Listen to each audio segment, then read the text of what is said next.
Picture this. You finally do the responsible thing. You start saving money.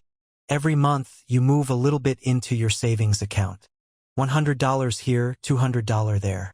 You feel good about it, responsible, disciplined, financially mature. But then one day, you open your banking app and realize something strange. Your savings account has $10,000 sitting there and it's earning something like 0.5% interest, which means after an entire year, you've made $50. Meanwhile, you keep hearing people talk about investing stocks, index funds, compound growth, and suddenly you start wondering, wait, am I doing this wrong? Because saving money is good, but saving alone rarely builds real wealth. And this is where a lot of people get stuck. They know saving is important, but they have no idea how to transition from saving to investing. So, in this video, we're going to break down the exact step-by-step path to turn saving into investing without feeling overwhelmed or risking your financial security. If you're someone who has money sitting in savings, but isn't sure how to start investing it, make sure to hit the subscribe button and give this video a thumbs up. Let's start with something that might sound controversial. Saving money alone will almost never make you wealthy. Look, saving is important, but it's not the final goal. It's just the first stage. Because here's the thing, savings protect your money. Investments grow your money. And those are two very different jobs. Let's look at the math for a second. Imagine you save $10,000 in a typical savings account earning 1% interest. After 1 year, you have $10,100. Not bad. But now, let's compare that with investing. Historically, the S&P 500 stock market has returned about 10% per year on average over long periods. If that same $10,000 earned 10% annually, after 1 year you'd have $11,000. Now, that difference might not seem huge at first, but here's what most people don't realize. The real magic is compounding over time. After 20 years, savings at 1% equals about $12,200. Investing at 10% equals about $67,000. Same starting money, completely different outcome. And this is where it gets really interesting. The biggest wealth gap isn't usually between people who save and people who spend. It's between people who save and people who invest. But here's the problem. Most people never make that transition. And the reason isn't math, it's psychology. Saving feels safe. Investing feels risky. When your money sits in a savings account, you can see it. It doesn't fluctuate.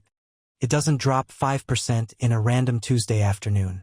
But investments, they move. Sometimes up, sometimes down. And that emotional volatility scares people away. Now, you might be thinking, okay, Jack, but I don't want to lose my savings. Totally fair. And that's exactly why the transition from saving to investing should happen in stages, not all at once. Let's walk through the step-by-step path. Step 1. Build a real emergency fund.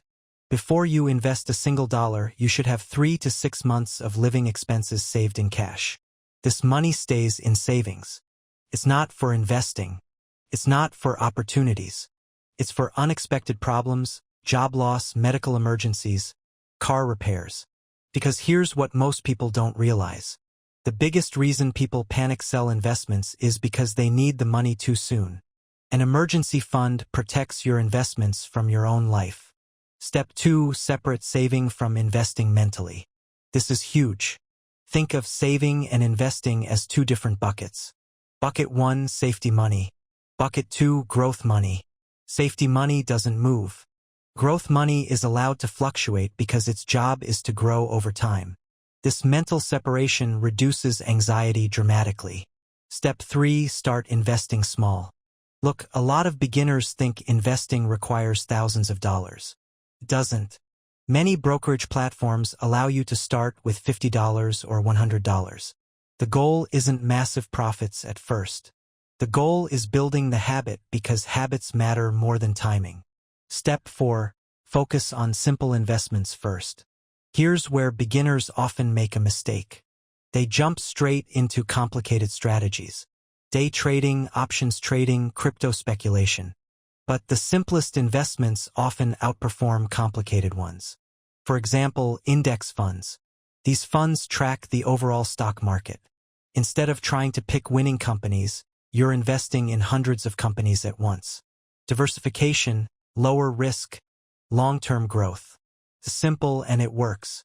In fact, legendary investor Warren Buffett has repeatedly recommended low-cost index funds for most investors. Now, here's what most people don't realize. The most powerful investing strategy is actually pretty boring. It's called consistent investing. Let's look at a quick example. Imagine you invest $300 per month into the stock market. If the market averages 8% per year after 25 years, you'd have roughly $285,000. But here's the crazy part. You only contributed $90,000. The rest, almost $195,000, comes from investment growth. That's compounding working in your favor.